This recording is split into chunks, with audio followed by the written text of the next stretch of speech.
his hands in the air in a dramatic way. Think of the countless deaths. Just you two? Aaron speaks up. That's not much of an army. Cronus looks at the tracker.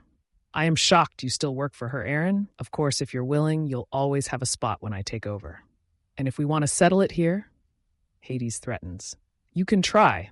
Bridget steps forward, her bow and arrow back in her hands. Cronus put his arm out to stop his daughter. Now, I came here to talk, not fight. His voice takes a much darker, more serious tone. But I won't hold her back if that's what you want. What's there to talk about? Hades responds. From what I can tell you, tried to kill me for reasons unknown, took my sister and ran. And now out of the blue, you want me and my mother to give you everything. Is that about right? Close. Cronus keeps his serious tone. I did not try to kill you. Your mother did. Liar, we will not give anything up, and we will end this here and now. Hades says as he draws upon his power. A portal opens in front of the boulder. You came without an army and empty threats at your own peril. Leave, Aaron, the gray wizard commands. You will only be in the way here.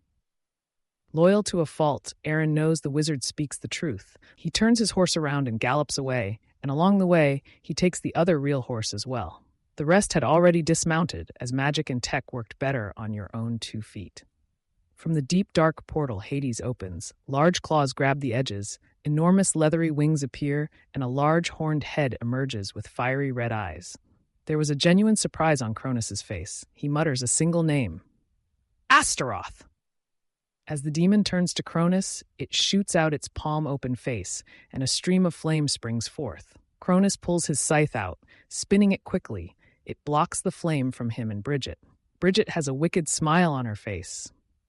I was hoping for some fun. She draws the bow and arrow. She whispers some words into it, and as the arrow glows, Hades knows it'll go through any shield they have. As she aims, he starts another summon. This time, from above, a white and golden circle appears. As the arrow is launched, a 6-winged cherubim comes down. Its beautiful face has an oxen head and a lion head affixed to its neck and shoulder. Its legs ended in hooves. The wings were bright white, and atop its heads, a crown of fire. The enchanted arrow went straight toward the angel, who reached out and caught it in its hands. The arrow was stopped before it could attempt to penetrate the angel, but it did explode. Behind the cherubim, Hades ran to the right, hoping to close the distance to his sister in the confusion. The cherubim flesh and feathers were burnt and exposed, and deep red blood fell to the ground along with several pieces of its insides. What might have been bone was clearly visible, but the angel did not make a noise. It merely held one hand up, and as the light came down from the heavens, the cherubim started to heal. New organs grown, skin patches stretching over wounds. From his vantage point, Hades was able to see his father and the demon. Cronus jumped toward Astaroth, his scythe at ready.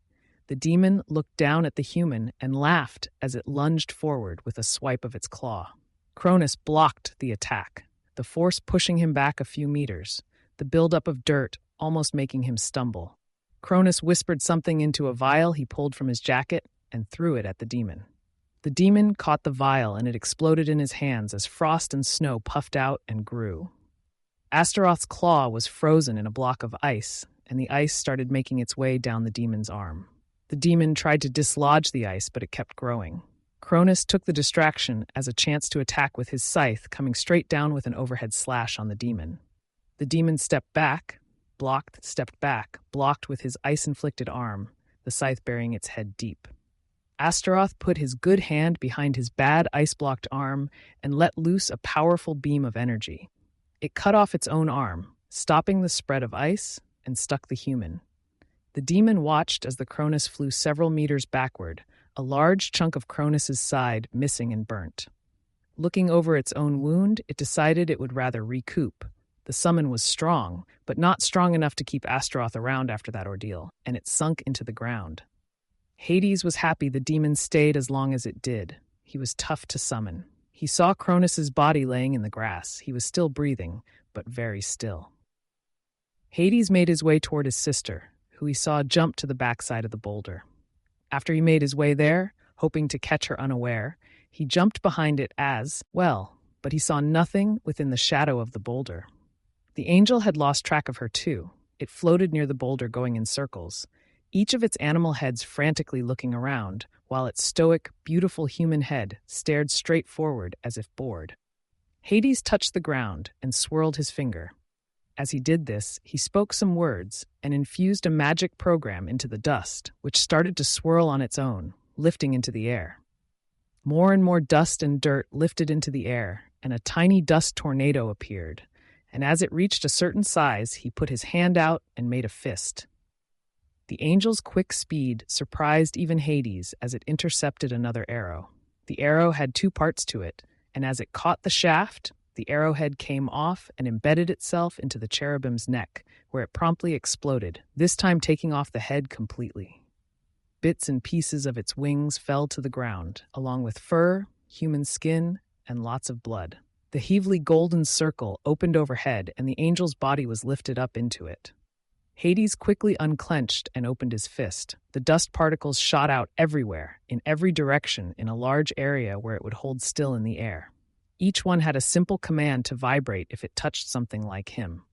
He had, in effect, made a very large, very invisible spider web. He felt a ping from the west, then it stopped, then felt another ping behind him, which also stopped. Oh, bloody hell, Hades thought. He did another summon, and another angel named Uriel came down out of another golden and white portal. Uriel is a more human-looking angel with 2 wings and a bright halo. Let there be light, Hades says. Uriel travels upwards above the tree canopy and creates a bright light, as bright as the sun, rays of Illuminus shining down on the world, erasing all the shadows, preventing Bridget from using the shadow realm to transverse. It was the only way she could have traveled that quickly, and he was right. Once all the shadows were gone, his web of dust pinged her location, and it stayed there. He quickly ran to her area and saw her on a branch in the tree holding her eyes, possibly blinded by the unexpected brightness. He quickly took out a throwing knife and threw it at her back. Enchanted, it went straight through her, and she dropped to the ground. He walks to her, her breathing erratic and blood seeping into the ground. She had tools to heal herself, like he did, but she hit her head pretty hard and was out of it. It didn't have to end like this, Hades said, pulling out his short blade. He heard her mumbling something like a whisper. What did you say? He steps closer, cautious. Where have you been, my little shadow? A young voice says, her voice, and she passes out. You're the one who saved me. Memories started to flood back. A twig broke behind him. He spun around to see the gray wizard.